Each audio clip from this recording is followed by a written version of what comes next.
하나님에 대해서 계속 말씀을 나누겠습니다. 어제 특별히 우리 하나님에 대한 속성 중에 하나, 거룩에 대한 말씀. 우리 거룩에 대한 말씀을 다시 한번 나눕니다.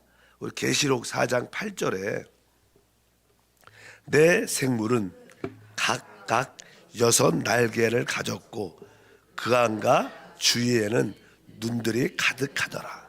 그들이 밤낮 쉬지 않고 이르시기를 거룩하다 거룩하다 거룩하다 주 하나님 곧 전능하신 이여 전에도 계셨고 이제도 계시고 장차 오실 이시라 하고, 여기에 보니까 거룩하다 거룩하다 거룩하다, 바로 여기에서도 바로 삼위일체 그 하나님께 3번 거룩하다 이렇게 말씀하는 고백이 있고요.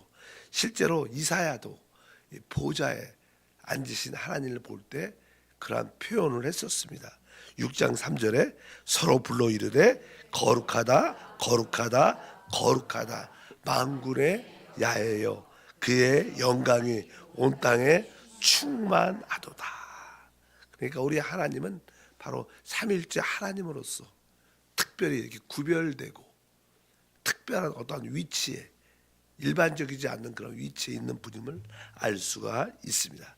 하나님께서는 거룩하시기 때문에 하나님이 택한 모든 자도 그분의 거룩함 안으로 이끌어내십니다. 특별히 우리를 하나님 부르셨죠. 우리를 부르신 목적은 하나님의 거룩함 안으로 이끌기 위한 것이다. 하나님의 거룩함 안에 사실 하나님의 영광도 함께하는 줄 믿습니다. 베드로전서 1장 15절 16절 오직 너희를 부르신 거룩한 이처럼 너희도 모든 행실에 거룩한 자가 되라. 기록되었으되 내가 거룩하니 너희도 거룩할지어다 하셨느니라. 사실 이 거룩이라는 단어는 뭐 죄가 없고 흠이 없다 이런 뜻도 조금 포함되어 있죠. 그런 뜻은 아닙니다. 그러니까 그분은 특별히 분별된 분이다.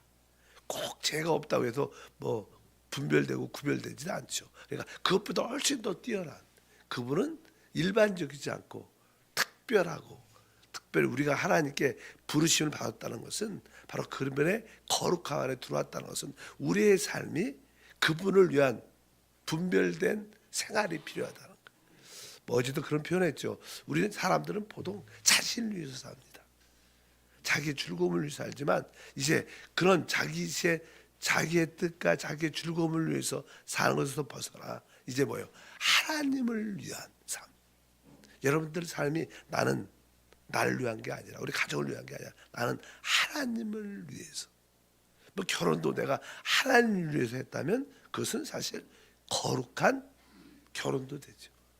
나의 모든 삶이 하나님을 위한 구별된 삶, 이런 뜻을 사실 가지고 있습니다. 일반적인 뭐 재물이라 그래요. 돈을 이렇게 세상에서는 이게 불이하지만 이것조차도 하나님께 드려질 때 그것은 뭐예요? 거룩한 성물이 되는 거예요. 하나님을 위해서 드려질 때 구별된, 특별히 우리의 존재도 이제 하나님을 위해서 드려질 때 우리가 성도, 거룩한 성도가 되는 줄 믿습니다. 그럼 어떻게 우리가 거룩해질 수 있는가?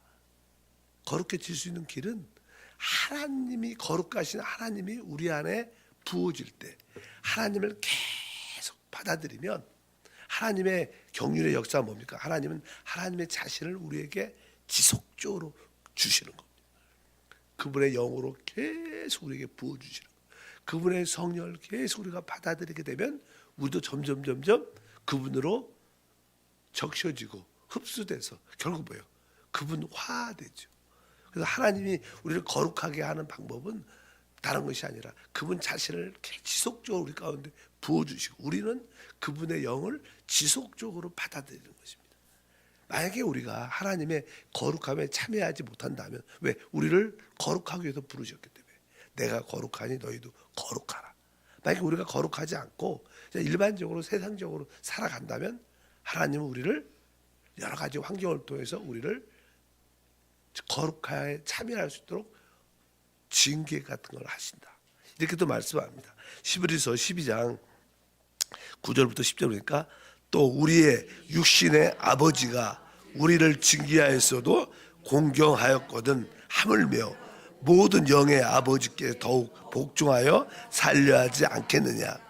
그들은 잠시 자기의 뜻대로 우리를 징계하였거니와 오직 하나님은 우리의 유익을 위하여 그의 거룩하심에 참여하게 하시느니라.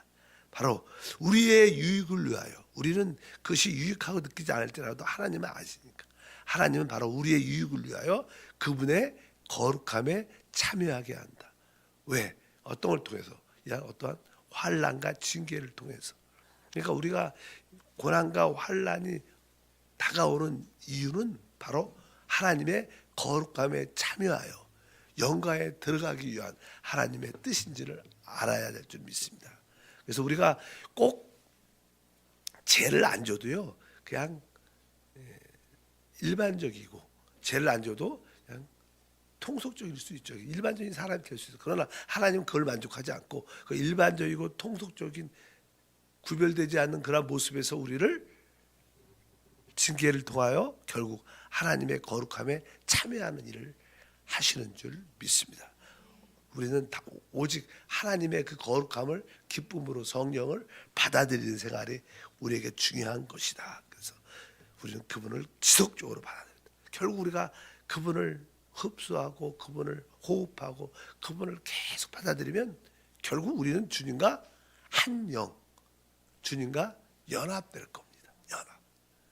최고의 거룩은 주님과 연합된 생활입니다. 연합. 우리가 영을 따라 사는 게 어떻게 보면 가장 거룩한 생활입니다. 외적인 행동의 어떤 외적인 모습이 중요한 게 아니라 바로 주님과 연합될 때, 즉 한영된 생활을 할 때 그것이 참된 거룩함의 실제다. 우리 하나님의 속성 중에 하나는 거룩함이 있습니다. 또 그 다음에 중요한 항목은 우리 하나님은 의이십니다. 의가 있으십니다. 의. 그분이 하는 모든 일은 그분의 의에 의해서 행해집니다. 그래서 하나님의 보좌의 기초도 의가 하나님의 보좌의 기초다, 이렇게 말씀을 합니다. 계시록 15장 3절에 이렇게 말하죠. 하나님의 종 모세의 노래, 어린 양의 노래를 불러 이르되 주 하나님 곧 전능하신 이시여 하시는 일이 크고 놀라우시도다. 만국의 왕이여 주의 길이 의롭고 참되시도다. 여기 보니까 하시는 일이 크고 놀랍다. 그가 하시는 일은 그분의 어떤 나타난 어떤 행동을 말하죠. 그분이 하시는 일은 크고 놀랍고, 또 뒤에 보니까 주의 길이 의롭고 참되다. 주께서 가시는 길은 항상 의롭다, 참되다. 의롭다는 것은 아까 말한 하나님의 의를 설명하는데, 하나님의 행하시는 기본적인 원칙이 있습니다. 원칙. 그것은 의입니다. 하나님이 어떤 것을 하실지라도 그분의 기본적인 원칙은 의에 따라 이루어져요. 그래서 하나님은 의의 하나님이십니다. 설사 하나님이 우리를 사랑하셔도 그 원칙은 뭐예요? 의에 따라 우리를 사랑하셔요. 그래서 그분을, 우리 죄인인 우리를 어떻게 사랑하셔요? 우리를 사랑하시려면 그분은 그 죄에 대한 대가를 지불해요. 그분의 원칙이니까. 의라는 원칙이 있어야 됩니다. 그러니까 그분이 행하시는 모든 원칙은 의입니다. 의. 의에 따라 어떠한 행위도 의에 따라 이루어지고, 모든 것들이 하나님의 원칙, 행하시는 원칙은 의다. 여기 써 있죠. 하나님의 길이 의롭고 참되시다. 그래서 하나님의 구원이 어떻게 우리 안에 나타나는가? 보통 우리가 하나님의 구원은 그 기원이 하나님의 사랑이다. 그래서 우리가 요한복음 3장 16절 잘 알죠. 하나님이 세상을 이처럼 사랑하사. 그러니까 하나님께서 우리에게 그 영생을 주시는 그 이유 중에 하나가, 그분의 원인, 이유를 구원을 받는 원인은 바로 하나님의 사랑이라. 그래서 우리가 구원을 받을 때 기본적인 전제는 하나님의 사랑입니다. 사랑. 또 하나님의 구원의 역사는 바로 하나님의 은혜라는 속성이 있어서. 그다음 우리가 배웠잖아요. 하나님의 은혜. 하나님은 사랑에 의해서 우리를 구원하시고 또 하나님의 또 뭐요? 은혜에 따라 우리를 구원하신다. 에베소서 2장 5절 8절에 허물로 죽은 우리를 그리스도와 함께 살리셨고 너희는 은혜로 구원을 받은 것이라. 너희는 그 은혜에 의하여 믿음으로 말미암아 구원을 받았으니 이것은 너희에게 난 것이 아니요 하나님의 선물이다. 여기 보니까 이제 우리가 구원받는 그 요소 중에 하나가 하나님의 은혜다. 그냥 하나님이 그냥 거저 주신 거죠. 그래서 우리가 그냥 우리에게 난 것이 아니라 하나님이 주신 거라는 거. 그 근원은 사랑이죠. 하나님의 사랑과 하나님의 은혜에 따라 우리가 구원받는데 또 하나는 바로 우리가 구원받는 것은 바로 하나님의 의에 따라 구원받습니다. 의에 따라. 로마서에 나오죠. 1장 16절과 17절에 보니까 내가 복음을 부끄러워하지 아니하노니 이 복음은 모든 민자에게 구원을 주시는 하나님의 능력이 됨이라. 먼저는 유대인에게요 그리고 헬라인에게로다. 복음에는 하나님의 의가 나타나서 믿음으로 믿음에 이르게 하나니 기록된 바 의인은 믿음으로 말미암아 살리라 한가 같으니라. 여기 보니까 바로 복음은 믿는 자에게 하나님의 구원을 주신다. 믿는 자에게 하나님의 구원을 주시는 하나님의 능력이다. 근데 이 복음 안에는 뭐가 있어요? 바로 의가 나타나서. 그러니까 복음에는 하나님의 의가 나타나서. 왜? 이 복음은 구원의 능력입니다. 근데 이 복음 안에 뭐가 있어요? 하나님의 의가 있다는 거예요. 왜? 바로 우리는 죄 가운데 있었지만 하나님의 의에 따라 그 모든 의를 만족시키는 하나님의 아들 그리스도의 십자가의 죽으심이 있었어요. 그래서 그분은 이제 원하든 원치 않든 주 예수를 믿는 모든 자들을 그분은 어떻게 해야 돼요? 구원하셔야 돼요. 왜? 그분의 의에 따라. 복음 안에는 뭐가 있어요? 하나님의 의가 있습니다. 따라할까요? 복음 안에는 하나님의 의가 있다. 그러니까 우리가 구원받는 어떤 요소 중에 첫 번째는 사랑입니다. 두 번째는 은혜가 있죠. 세 번째는 하나님의 의가 있는 거예요. 의. 근데 사실 사랑과 은혜조차도 이거는 법률적이지 않아요. 의무적이지 않아요. 뭐 사랑은 하는데 그게 의무가 될 수가 없죠. 우리가 은혜를 주는데 은혜 거기는 이렇게 법적인 요소가 아니에요. 근데 의라는 단어는 법적인 요소입니다. 당연하게 의는 이렇게 됐으면 이렇게 하셔야 되는 거예요. 아까 사랑과 은혜도 크지만 법적인 구속력은 있지 않아요. 그냥 내가 사랑해서 사랑하는 거예요. 내가 주고 싶어서 주는 겁니다. 근데 의는 주기 싫어도 뭐예요? 어느 때는 줘야 되는 거예요. 왜? 법적인 효력이 있기 때문에. 그러니까 우리가 예수를 믿으면 하나님이 조금 우리를 조금 덜 사랑하고 주고 싶지 않을 수도 있죠. 그러나 우리는 뭘 갖고 있어요? 또 의를 갖고 있기 때문에 우리가 예수를 믿는 한 하나님은 법적으로 우리를 구원하셔야 돼요. 이거 의는 아주 강력해요. 그래서 뭐라 해서 복음에는 바로 하나님의 능력이 된다. 왜? 이건 법적인 효력이에요. 법적인 효력. 그래서 복음에는 뭐가 있겠어요? 바로 모든 민자에게 구원을 주시는 하나님의 능력이다. 그래서 여러분 사랑과 은혜도 있지만 이 의는 훨씬 더 세죠. 어떻게 보면. 왜? 그건 능력이에요. 능력적으로, 법적으로. 그래서 우리가 하나님을 만날 때 바로 하나님의 의를 붙잡아요. 우리는 종종 우리의 상태를 보고 하나님께 나가는 경우도 있지만 우리의 상태에 관련 없는 거예요. 법적인 요소가 이루어졌기 때문에 그분 의이기 때문에 내가 주 예수를 부르는 다면 하나님은 당연하게 구원을 주셔요.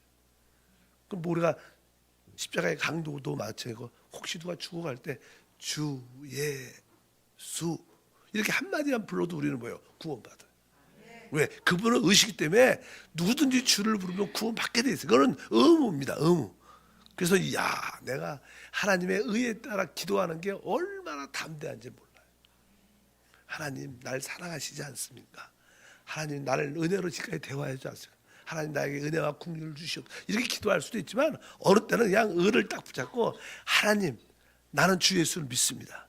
하나님이 내가 마음에 안 들어도 나 응답해 주셔야 돼. 만약에 응답 안 해주시면 축복 안 하시면 당신은 뭐요? 의롭지 않습니다. 당신은 불의한 겁니다. 왜 법을 안 지키니까. 그러니까 하나님이 정신이 잘 은혜를 주세요. 그리고 어떻게 의의 기도가 진짜 센 기도입니다. 그러니까 종종 우리가 사랑에 감사하고 은혜에 감사해서 기도도 하지만 종종은 우리가 하나님의 의에 따라 기도하는 우리가 예수 이름으로 기도한다는 것은 하나님의 의를 붙잡은 거예요. 그러니까 예수의 파워가 있죠. 내가 예수를 부르면 당연히 하나님은 역사하셔요. 그래서 우리 하나님은 의의 하나님이다. 그러니까 여러분들 끝에 예수 이름으로 기도한다가 또 주문이 아니라 나는 하나님의 의에 따라 기도합니다. 하나님의 의는 예수 그리스도십니다. 이러한 믿음의 고백인 줄 믿습니다. 그래서 요한 1서 1장 9절에 보니까 만일 우리가 우리 죄를 자백하면 그는 미쁘시고 의로우사 우리 죄를 사하시며 우리를 모든 불의에서 깨끗하게 하실 것이요. 여러분 우리가 그냥 죄를 지면 하나님과의 꺼리낌이 있고 어떤 교제와 교통이 끊어지니까 아주 고통 가운데 있게 됩니다. 하나님도 축복과 응답도 받지 못하죠. 그래서 우리가 죄를 지면 우리가 어떻게 해요? 자백만 하면 우리가 죄를 자백하면 하나님의 사랑과 은혜가 많으셔서 우리 죄를 용서하시고 그렇지 않아요. 오늘 보면 뭐라고 써 있어요? 우리가 우리 죄를 자백하면 사랑과 은혜라는 단어가 아니라 뭐예요? 미쁘시고 의로우사. 미쁘시다는 뜻은 약속을 지킨다는 신실하다는 뜻입니다. 그분은 약속을 지키시는 신실한 분이시고 또 뭐예요? 의로우시기 때문에 법적으로 나를 용서하시는 거예요. 내가 자백만 하면 법적으로 피가 예수의 피가 흐르게 돼 있어. 그래서 우리는 깨끗해야 돼야 돼. 그러니까 여기서도 우리의 죄를 자백하면 하나님의 사랑과 은혜란 단어가 아니라 미쁘시 의로우사 우리 죄를 사해 준다. 이 법적인 용어가 얼마나 중요한지 아시고 여러분들이 이러한 하나님의 의를 믿고 하나님의 의 안에 거하기를 주영으로 축복합니다. 로마서 3장 21절에 의에 대한 정의를 하죠. 이제 율법 외에 하나님의 한 의가 나타났으니 율법과 선지자들에게 증거를 받은 것이다. 이제 하나님의 한 의가 무엇인가 보여주는 거예요. 하나님의 원래 의로우신 분인데 그 의가 무엇이냐? 그것이 그동안 나타나지 않았는데 바로 예수가 이 땅에 오심으로 말미암아 십자가의 죽음과 부활을 통해 하나님의 한 의가 뭐예요? 나타났다는 거예요. 원래 하나님은 의로우신 하나님인데 그 의가 드디어 나타나게 됩니다. 우리에게 계시되는데 바로 그 하나님의 의가 하나님의 아들 예수 그리스도십니다. 그러니까 여기 보면 율법 외에 그러니까 율법 외에 이렇게 써 있어요. 따라가 율법 외에. 그러니까 하나님의 지금 의는 우리의 율법의 행동, 우리의 외적인 모습에 관계가 없다는 거예요. 내가 열심히 했기 때문에, 내가 선하기 때문에, 내가 좋은 일을 했기 때문에, 기도를 많이 했기 때문에 이게 의가 될 수 있죠. 그것은 상관이 없다. 우리의 행위와 전혀 상관없는 율법 외에 하나님의 다른 의, 하나님의 바로 예수 그리스도를 믿는 의. 그래서 우리 예수를 믿으면 우리는 은혜 구원을 받고 그 예수를 믿으면 하나님의 모든 요구가 이루어지는 축복이 함께할 줄 믿습니다. 그래서 우리의 신앙의 아주 뜨거운 믿음의 체험은 의를 알 때 훨씬 파워가 있습니다. 왜? 복음에는 하나님의 의가 나타나서 모든 민재에게 주시는 하나님의 능력이다. 그러니까 여러분들 사랑도 믿고 은혜도 다 믿지요. 훨씬 더 부드럽고 얼마나 사랑, 은혜 얼마나 그러나 은은 좀 딱딱해도 그것은 법적인 용어이기 때문에 하나님은 거기에 묶이셨어요. 사랑과 은혜에도 안 묶이셨지만 하나님은 자신의 의에 우리에게 묶이셨어요. 그분은 우리가 의를만 붙잡기도 하면 우리를 축복하셔야 된다. 그래서 우리 하나님은 의의 하나님. 이런 의미에서 보면 어떻게 우리가 좀 연약한 모습에서 보면 사랑도 은혜도 좋지만 뭐가 좋아요? 의가 마음에 들잖아. 의가 특별히 내가 부족하다고 느낄 때, 내가 연약하다고 느낄 때, 내가 죄가 많다고 느낄 때 우리는 뭐예요? 그분의 의를 붙잡으면 뭐가 담대함이 생기고. 그러니까 사실 믿음은 어디에서요? 복음에는 하나님의 의가 있다는 거예요. 믿음은 그 의를 아는 겁니다. 여러분들이 그러한 하나님의 의를 누리기를 바랍니다. 또 다음에 우리 하나님은요, 여기 어떠한 속성이냐, 그분은 지혜와 총명이 넘치는 분이죠. 그분 자체가 지혜입니다. 뭐 지혜, 총명 이런 단어들이 우리 한국말로 설명하기 어려운데, 로마서 11장 33절에 깊도다 하나님의 지혜와 지식의 풍성함이요 그의 판단은 헤아리지 못할 것이며 그의 길은 찾지 못할 것이로다. 우리 하나님의 그 지혜와 지식의 풍성함을 우리가 어떻게 알 수 있어요? 이 우주가 얼마나 큽니까? 또 생명체는 얼마나 다양한, 우리가 그걸 어떻게 이렇게 만들었을까? 어떻게 이렇게 다 각자가 살아가고 이 아름다운 모습들도 말로 표현할 수 없습니다. 로마서 16장 27절 지혜로우신 하나님께 예수 그리스도로 말미암아 영광이 세세 무궁하도록 있을지어다. 아멘. 지혜로우신 하나님. 뭐 하나님한테 그런 단어 쓰는 게 좀 이상하지만 우리 하나님 지혜롭다. 그분은 지혜와 지식이 풍성하다. 사실 지혜라는 것은요,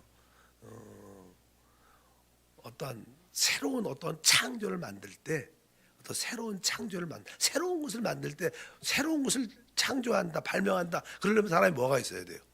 새로운 것을 만들려면 지혜가 있어야 되는 거지. 그다음에 이제 지식은 이제는 그러한 것들을 잘 이렇게 적용하는 똑똑함이죠. 지식을 갖고 있어야지. 그 새로 창조된 것을 만들려면 지혜가 있어야 되는데, 새로운 것에 대한 우리 하나님의 항상 그분에게는 새로움이 있고요. 그래서 이렇게 새 하늘과 새 땅과 새 예루살렘, 그것도 하나님의 지혜의 모습들이죠. 이렇게 하나님은 어떠한 일에 대해서, 근데 지혜는요, 어떤 지혜가 있냐 없냐 어떻게 알 수 있어요? 어떤 문제가 생기면 알아요. 이 땅에서 어떤 사고가 터졌어, 문제가 생겼어. 그때 지혜 있는 사람은 그것을 아주 쉽게 지혜롭게 해결해 갔거든. 지혜는 그런 겁니다. 보통 이 지혜는요, 문제가 안 생기면 잘 몰라. 다 비슷해. 일을 할 때도 비슷한데 어떤 일을 하게 돼갖고 어려운 일이 생겨서 딱 보면 지혜 있는 사람은 그 일을 착착착착착 쉽게 풀어가. 왜? 그 사람은 뭐가 있는 거예요? 지혜가 있는 거예요. 그러니까 하나님은 놀란 지혜를 갖고 있는데 그 지혜를 나타낼 기회가 없을 수 있죠.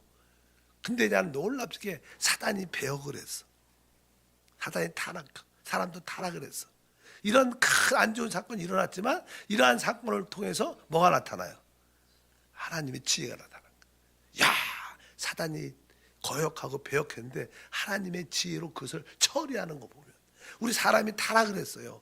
야, 그래서 사단이 야, 내가 나같이 사람을 타락시켰으니까 이제 하나님은 끝이야. 이렇게. 왜? 하나님은 사람을 얻어야 되는데, 근데 하나님의 지혜는 타락한 사람을 어떻게 회복하고 어떻게 구원하고 어떻게 하나님의 영광의 아들을 만들어내고 그렇게 하는 것을 하나님 놀란 지혜가 있는 거예요.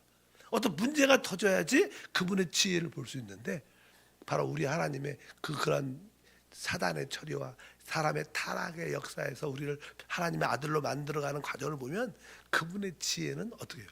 진짜 놀라운 것입니다. 그래서 우리 하나님은 지혜시다, 이런 말씀을 합니다. 뭐 지혜하고 또 하나 단어가 있는데요. 근데 그 하나님의 지혜는 에베소서 3장 10절에 이렇게 말씀합니다. 이는 이제 교회로 말미암아 하늘에 있는 통치자들과 권세들에게 하나님의 각종 지혜를 알게 하려 하심이니. 그러니까 여기에 하늘에 있는 통치자들과 권세들은 사단을 말하는 거예요. 사단들이 갖고 있는 그런 법적인 어떤 권세와 능력들을 말하는 거예요. 뭐 대한민국 위에도 배후에 어둠의 영들, 사단의 영들이 장악하고 있으니까 대한민국은 그냥 항상 분열되는 게 그냥 대한민국 모습이에요. 왜? 그냥 거기 위에 어둠의 하늘의 공주의 영들이 그런 영으로 꽉 붙잡혀 있는 거예요. 그래서 나라가 늘 갈라져. 늘 좀 잘 됐다면 또 나눠줘, 또 나눠줘.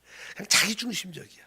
그냥 이게 어떤 단체는 뭐예요? 오늘 나온 것처럼 뭐예요? 통치자들과 권세, 천사들의 통치와 권세들이 역사가 있기 때문에.